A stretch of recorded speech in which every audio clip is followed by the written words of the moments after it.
Hi, I'm Roseanne, host of the California Dreaming Podcast, a show that delves into the darker side of the not-so-golden state.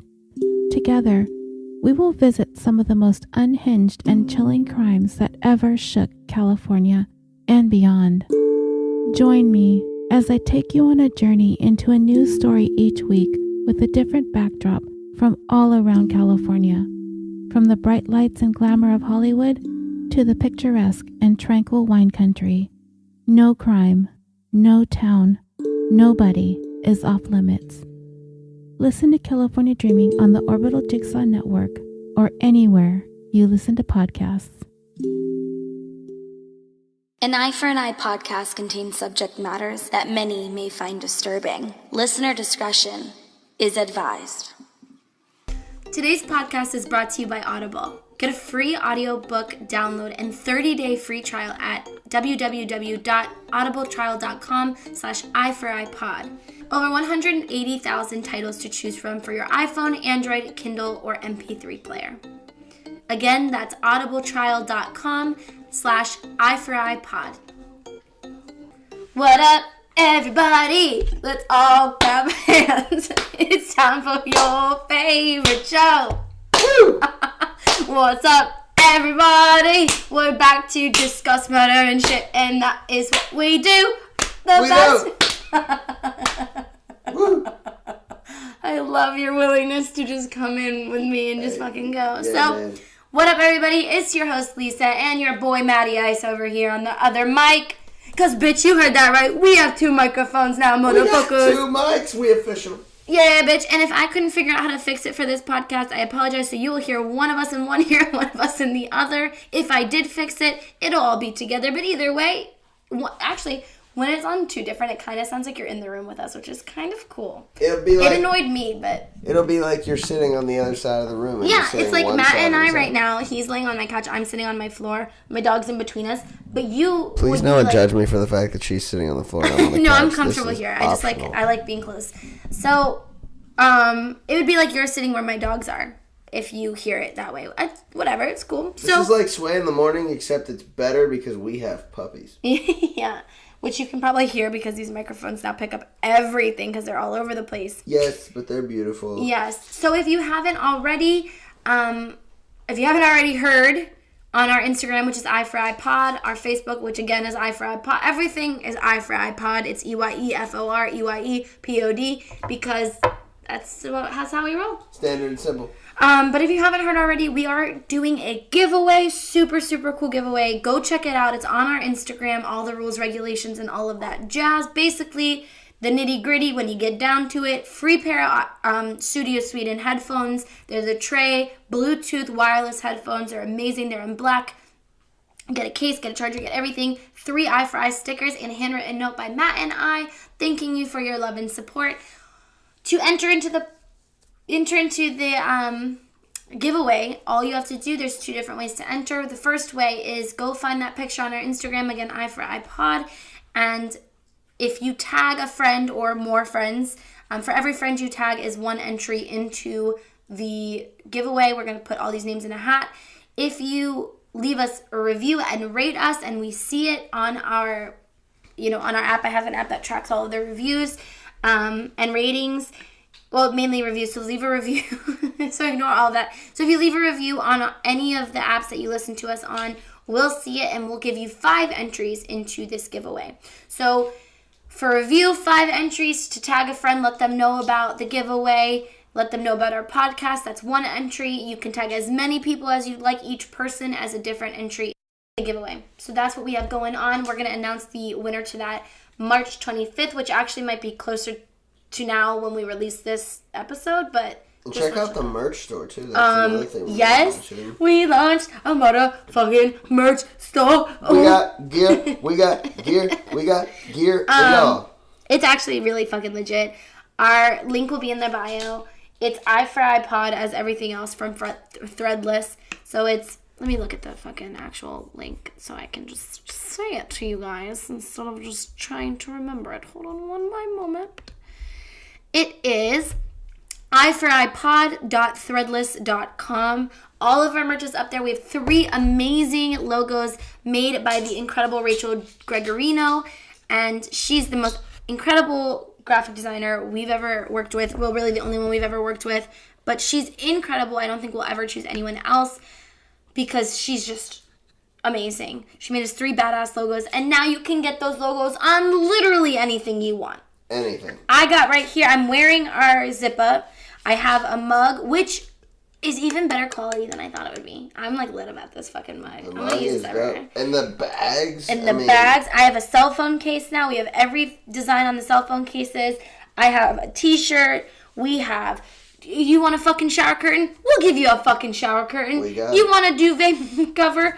You'll get a fucking duvet cover with our logo right on it. With a logo on it. One of our 3 amazing logos on it. Yeah, you can choose which one. Technically, you have 6 designs to choose from. Wow. It's 3 logos, 6 different ways we created the logos to make the best products we can. Amazing. And it's amazing, so go check that out. Again, that's iForIPod.threadless.com. Go order some stuff. We love it. We think you will too. And it's definitely a conversation piece. Today I was wearing this hoodie, my zip up, which there's pictures on our Instagram of it. And literally someone came up to me and said, oh my God, where's your hoodie from? Or where's your zip up from? And I was like, oh, actually. well, if you must know, it's my podcast, iForIPod. And that got her to say, the natural next step is, oh, what's it about? True crime, baby. What does the punishment fit the crime? Was an eye for eye met? And then we got into a conversation about a true crime case, whether or not we thought that punishment fit the crime. So if you're trying to branch into the conversation starting game, our merch is the way to go. And I actually had a friend come up to me this weekend when I was working down in the Strip in Pittsburgh. That is a place, not a job title. Matt is actually a stripper in his spare time. Sorry, Mom. I apologize. No. But I had a friend come up to me and say, hey, I heard you're running a podcast now. What's it about? And I started telling him a little bit about it. And John, if you're listening, shout out to you. See, man. That shit's always so exciting. Hope you like it. So tell your friends, tell your fam, subscribe, rate, review, because right now that will get you entered into our giveaway. So just remember that. Now let's get into the case today, Matt. This one is one where Matt doesn't completely know this case, I don't think, and I'm hoping he doesn't because I'm really interested on getting his raw reaction to what happened here, and I'm really curious. I'm not too familiar with that. So that was designed this way, I believe. Yes, this was a case where I just kind of was like, oh, I'm going to write this up one night and just do it and We're going to do it. And I like to sometimes spring them on Matt because I like to see his real-time reaction, because sometimes we discuss what's going on before we actually start recording. This is not one of those cases, ladies and gentlemen. So it's a little more knee-jerk. Yeah, it's for sure. If I break anything, I'm sorry. It kind of reminds me of... no, it doesn't. Okay, so let's get into it.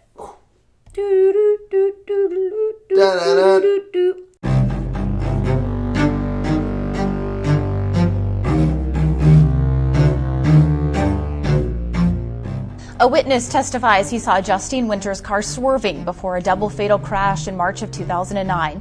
In week 2 of the double homicide trial, the defense began unfolding its case. Dax Van Possen has the story. Week 2 of the Justine Winter trial began Monday with witnesses being called by the defense. One of those witnesses, Eugene Welch, alleges that he actually passed Justine Winter's car just before the crash took place. Attorney David Stuft asked Welch what he observed about Winter's car. Crossing over the lines, both the white line and the yellow one in the middle of the road. Welch also says he left out a piece of information to officers when he first gave a statement. When I had passed the vehicle, I withheld information that I had seen a face illuminated by light in the vehicle. Now, it's not clear what caused the illumination from within, possibly the cell phone that Winter had been texting on.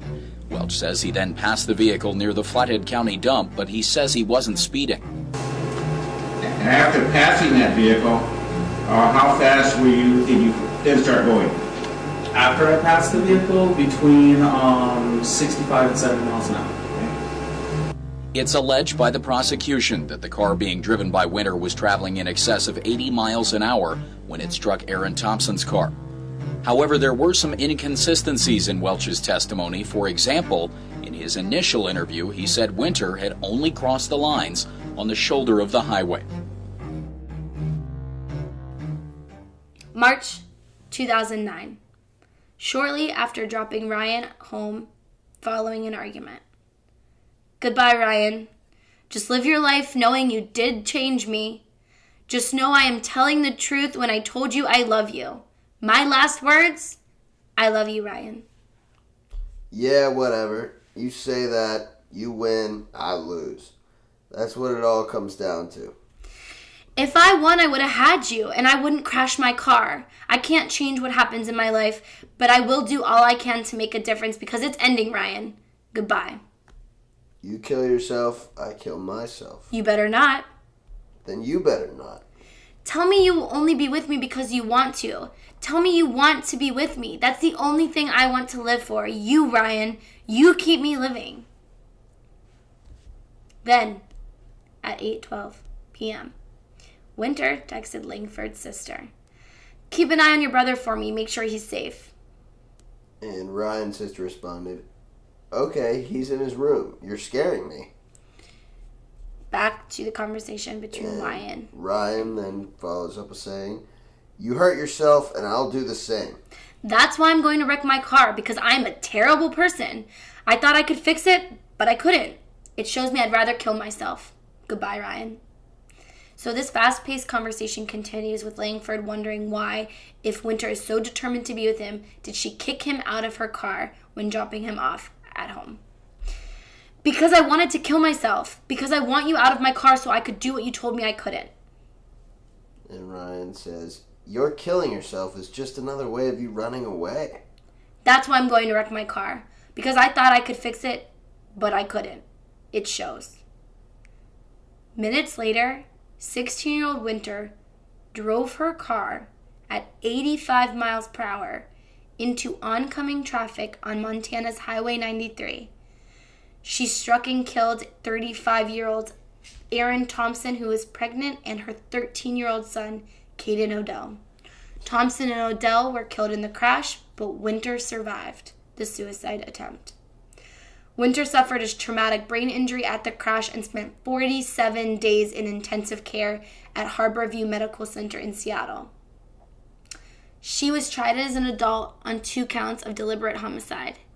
Eye for an Eye podcast listeners, listen up. Audible is offering a free audiobook download with a free 30-day trial to give you the opportunity to check out their service. I'm currently listening to, get this, I Like You Just the Way I Am. Do you know the book? Do you know it? If you do, you'll know it's by the hilarious Jenny Mullen. If you don't know who Jenny Mullen is, she's Jason Biggs' wife. She probably hates that. So I Like You Just the Way I Am by Jenny Mullen is about not doing the right thing, about indulging your inner crazy person. It is genuine. She's not trying to impress anyone or come across as a responsible, level-headed member of society. With any luck, it'll make you better acquainted with who you really are and what you really want, which, let's be honest, is more likely someone else's email password. The book is hilarious. I'm not kidding. I'm obsessed with Jenny Mullen, and this is how I got introduced to her. I read this book. She is fucking hilarious, and now I'm listening to it. It's read by Jenny herself. Fucking incredible. Literally so funny. Take a little sample. My mom was always more of a friend than an authority figure. But not like a laid-back friend who comes over to watch Homeland. More like an annoying friend who comes over with 2 dudes you don't know and starts doing body shots off your sleeping roommate at 3 a.m. on a Wednesday. That's Jenny for you. So check it out. You can listen to that book and many, many, many others on Audible for free. Get your free download. Get your free 30-day trial. And to download that book and those many others, go to audibletrial.com/i4ipod, audibletrial.com/i4ipod for your free audiobook trial today. And let me tell you, you need to download Jenny Mullen's books. So let's get into the trial, Matt. So this case, we didn't have much background on Justine Winter, but we do know a little bit. We read her text messages with her boyfriend, ex-boyfriend thing at the time, at the top of the show here. Let's get into it. Let's do it.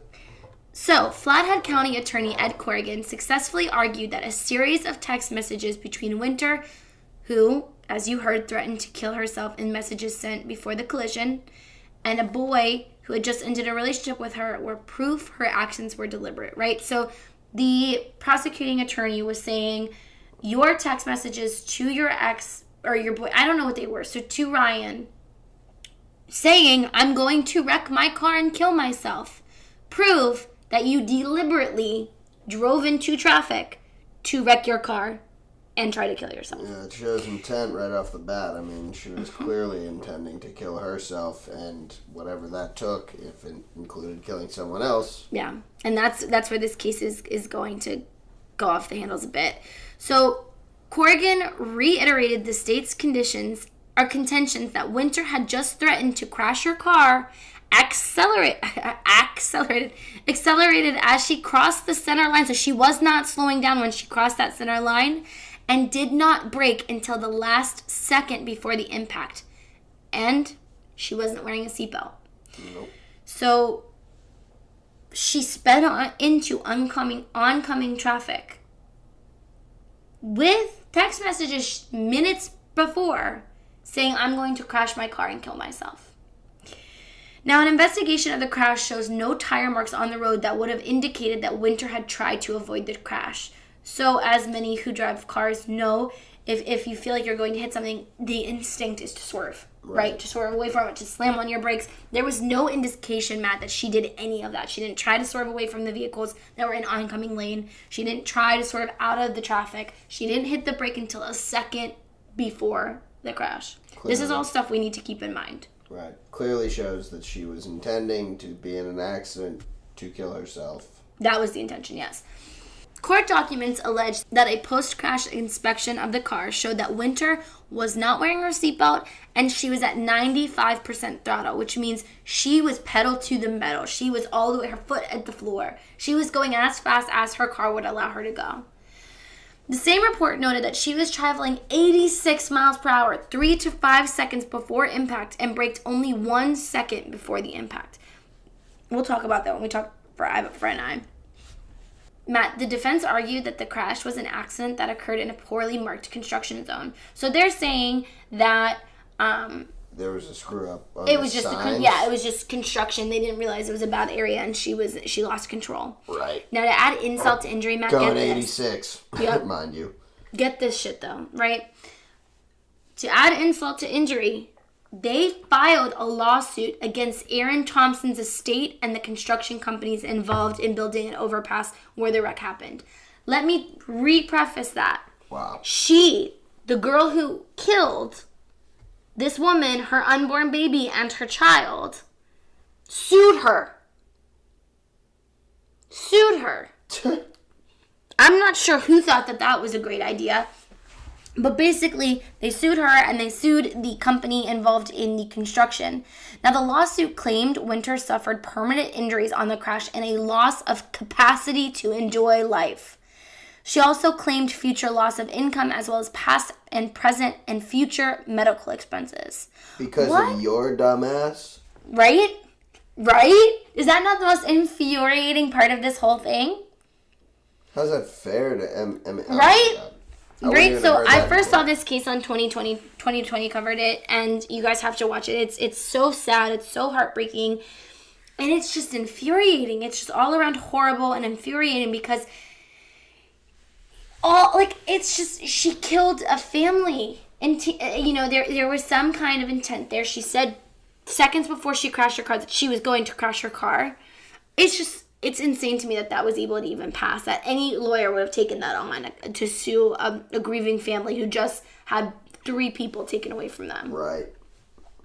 So how is that even possible? That they would hear that right? That presentation. I'm sorry. Right? So Justine was backed by her father, Randy Winter, because of her status as a minor, and they accused Thompson of causing the accident through negligent driving. See, it just keeps getting worse, Matt. It just keeps getting fucking worse. It all piles on. Who was her attorney? Right? This asshole person. Right? I mean, what a heartless individual. It's just like they just keep piling on shit. You're gonna fucking blame a innocent woman and her child for causing an accident that you said you were going to cause seconds before it happened. Like, I don't even understand how this was even entered in. I don't understand it at all. I mean, with her text messages, it almost seems redundant to go over, like, what happened. Like, come on, we know what happened. Exactly. She wrote it down. Exactly. It's right there. The phone survived, too. Yeah, right? Unreal. So the three companies, Knife River Corporation, Western Traffic Control, Inc., and Mountain West Holding Company, are also accused of failing to properly maintain the highway, which was under construction at the time. Again, we're going to go over all of this an eye for an eye, but this is just absolutely bullshit to me. You're trying to blame the deceased victims and the construction because road. You decided to cross bounds after telling someone you're going to kill yourself by crashing your car. Okay. Wow. All right. I don't know how this happened at all. Now, in February 2011, Winter was found guilty on 2 counts of deliberate homicide. District Court Judge Kathleen Curtis, who ruled that Thompson's pregnancy could not be brought up at trial, which I don't understand, sentenced Winter to 2 30-year prison terms on the deliberate homicide convictions, suspended 15 years of each, and ordered the sentences to run concurrently. Now, during the trial, Winter never apologized for what happened. She did take the stand a few times, and never once offered her sympathies to the families of the deceased victims here. Now, in return to the tragic loss and emptiness in their lives, all that Aaron Thompson's family wanted was an apology from the 18-year-old who caused this chaos and horrific nightmare in their lives. Now, That's all they wanted? That's not what I would have wanted. But. Right.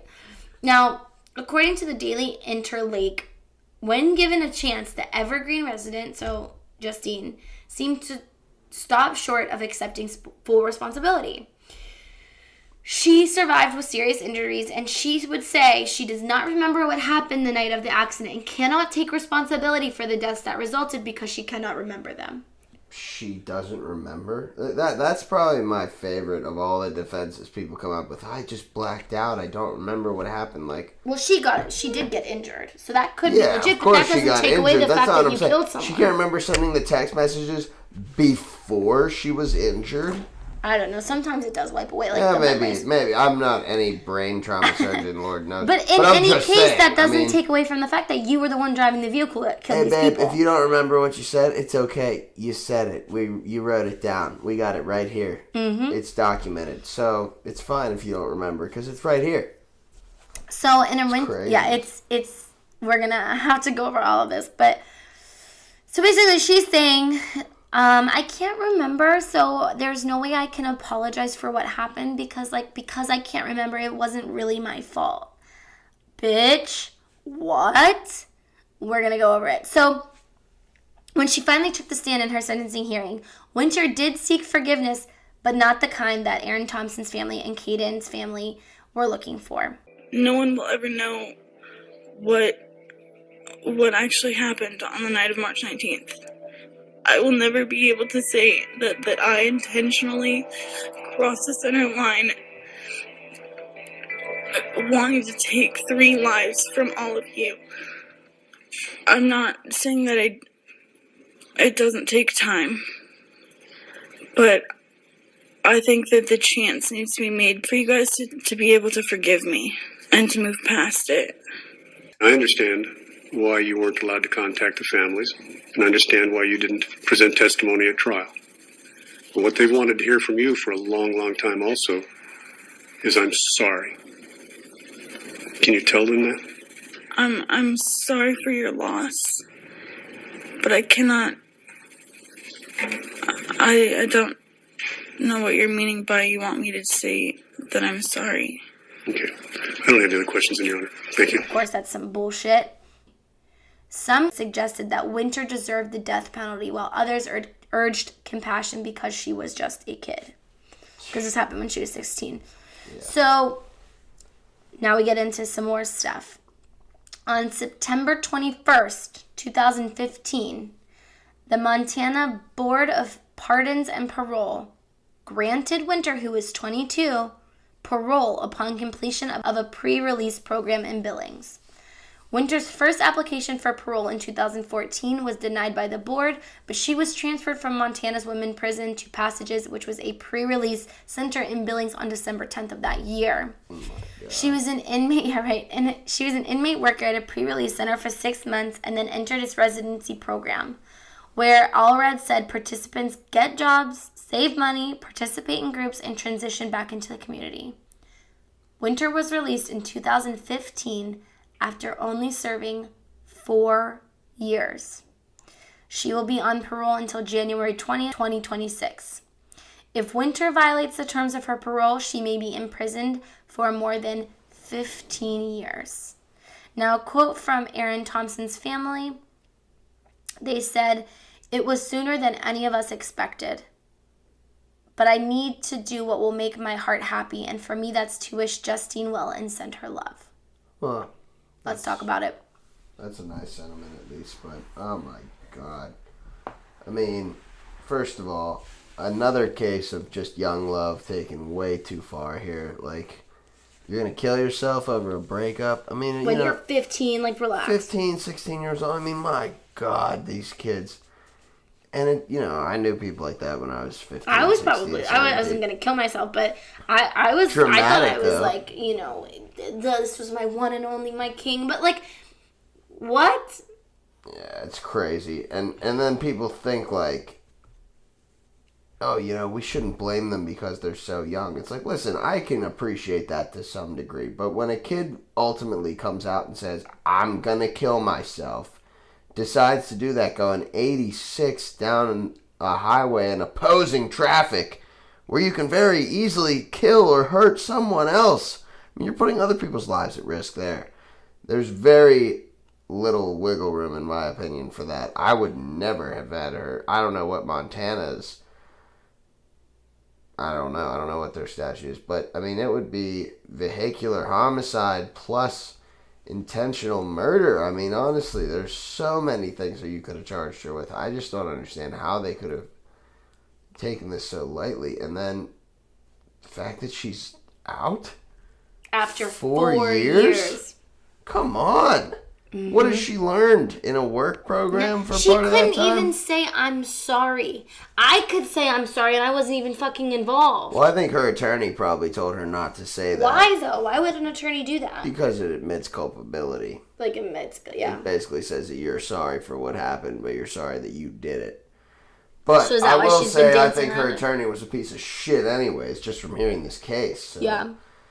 I mean, this guy filed lawsuits against everybody and Jesus, just try and blame them. You're like, it was the Green Bay Packers' fault. I'm blaming Vince Lombardi. Like, he fucking filed a suit against everybody. Like, that's the most appalling. I mean, it's all appalling to me. The fact that 3 people, one who didn't even get a chance at life yet, were that's a horrific way to die. And I was listening to a report regarding this case, and they said that Erin did not die instantly on impact, and that she was pointing to officers about how, where's my son? And he was ejected from the car.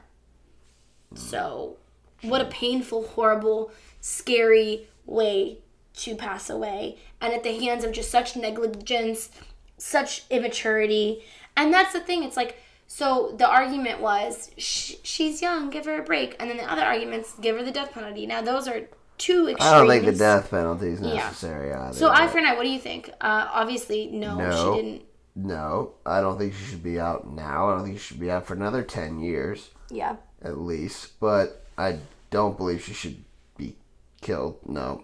No, I don't. That's a little harsh. I think that's a little harsh. I think she was a kid and made a mistake. And that mistake should cost her the majority of her life. Yeah, a hefty. But not her life. And no, I don't believe that eye for an eye was met here. I think that she ultimately got off easy. I mean, what about the original sentencing, though? Yeah, I think that wasn't totally off base either. But at the same time, it was a little too lenient. I mean, there shouldn't be that wiggle room for somebody to be on parole in 4 years. Yeah. And then be, fully paroled again in 2026, 10 years later or whatever that would be. I mean, that's just like... Yeah. It's ridiculous. There's so many loopholes in the system for people like this, and that's why these things happen and they reoffend. She got, 60 years and got out in 4? Yeah. See, that's fucking insane to me. That's incredible. So no, I don't believe that eye for an eye was met at all in this case. I think the sentence that she was originally handed, had it been upheld, would have been an eye for an eye. I think even just 20 more years. Like 15 more years in jail, that would have been fine. Not fine. Nothing's ever fine, in these cases. However, I think it would have been more just, more... It's just so crazy that this just... Oh, it's just infuriating, and it's so sad because all this poor family wanted was for you to say, I'm sorry, and I know Matt said that's probably the lawyer's discretion, but even so, just, you're fucking out of jail. Now you can fucking apologize. But you're right. I think it's more she doesn't want to take credibility at all. And that's the problem. That's what the family wants to hear, and it's just like, dude, you're out of fucking jail. Yeah, apologize. You made a mistake. You screwed up. You were a kid, but you fucked up. I just don't know how. I mean, I guess the prosecution won, technically. They did. But then what the fuck is this nonsense about her getting out of jail for? Yeah, it seems like a plea deal to me more than it seems like a conviction. But right. So that is the case of Justine Winters. I'm going to insert some clips from the 2020 special on this, and also I think you guys should check it out. It's pretty intense. It's really sad, and it's just mind-boggling that this is the stuff that happens. Just know that no relationship is worth your life ever, not even if you think he's the love of your life. We'll have links in the bio to address those issues if you or anyone you know is suffering in a relationship, in a domestic situation. Yeah, that's Justine Winters' case. If you haven't already, please go enter our giveaway. We want to definitely let everyone know to join that. Check out our merch shop. It is wonderful. It's a place where fairies are made. Off Ocean Avenue. Yeah, I mean, this is the eye for an eye case number, not sure yet, because we might switch up the order of the release of some of these. But thank you so much for joining us tonight. Let us know what you think. Do you think she should have been released in 4 years? Do you think she should be in jail still? What do you think her sentence should have been? Where do you lay on this case? It's very, very interesting to me. Obviously, you know where we lay, because it's just mind-blowing, and this is one of those cases. What the hell happened here? What the fuck? We don't believe it offhand. No, it's just so sad, and we want to send our condolences to the families, all the families involved. This is a horrible case, and it's just like, the one thing people don't realize, and this is what my mom said to me when I got my license, was that you're getting the keys to drive the deadliest weapon. And you need to take that into consideration. You're not the only person on the road with that weapon, is how my mom phrased it, which I like. Pay attention to other people's weapon. Yeah, that sounds funny. Yeah, it sounds sexual. Yeah. You have to pay attention to what type of weapons you got. What are you packing in there? But it is important to know that you're not the only person on the road. You should never be fucking around is basically it. Just don't, this is, it's just so fucking tragic. I don't know what to say. I don't know what to do, but we're going to sign off here. We love you guys. Please go rate, review, subscribe, tell your friends, tell your fam, join us on our Instagram, Facebook, Twitter pages. I'm very active on all of them. Always posting shit, always trying to have a discussion, always taking polls, posting pictures and shit. So check us out. It's all Eye for Eye Pod. We love you. Thank you for checking us out tonight. And Matt? Like, rate, review, subscribe. We love you. Thank you to our sponsors as well. Does yeah. Crime? No. Do we love our sponsors? Yes. Studio Keto Chow. And, of course, Audible. Check out Audible. We love all y'all. Take a listen to some great books. Jenny Mullen, shout out. I hope she hears this. Someone in contact with Jenny, because she talks to her Instagram followers all the time. She actually called Kara. No way. No, I'm not even fucking kidding. I died. But yeah, Jenny Mullen, if you're listening, we love you. I want to read all of your books. Keep bringing them to me. Keep bringing them out. She has 1,000,000 Live Fast, Die Hot. I Like You Just the Way I Am. They are fucking hilarious. She is a wild woman. Check her out on Audible. Eye for iPod. Audible trial. Good night, everyone. Good night.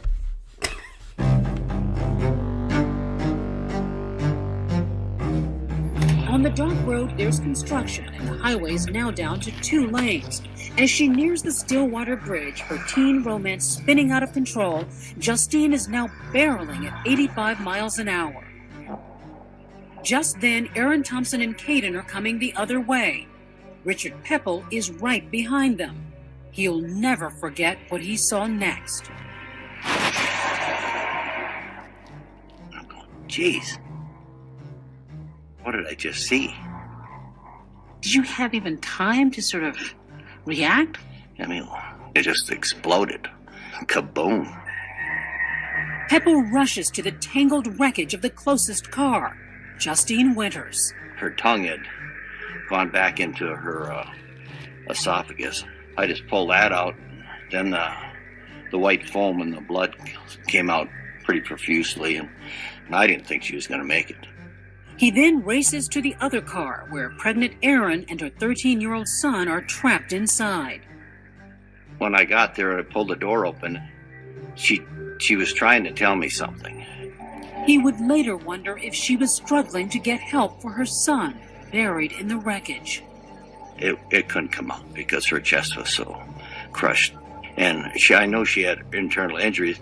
I held her hand and I said, "We got help on the way, just hang in there." But she didn't. Finally, she just blinked out. I just all of a sudden had this dread that something was wrong. And I having to call up the hospitals or the police department and just try to find out if there was an accident. Jason is finally connected to police.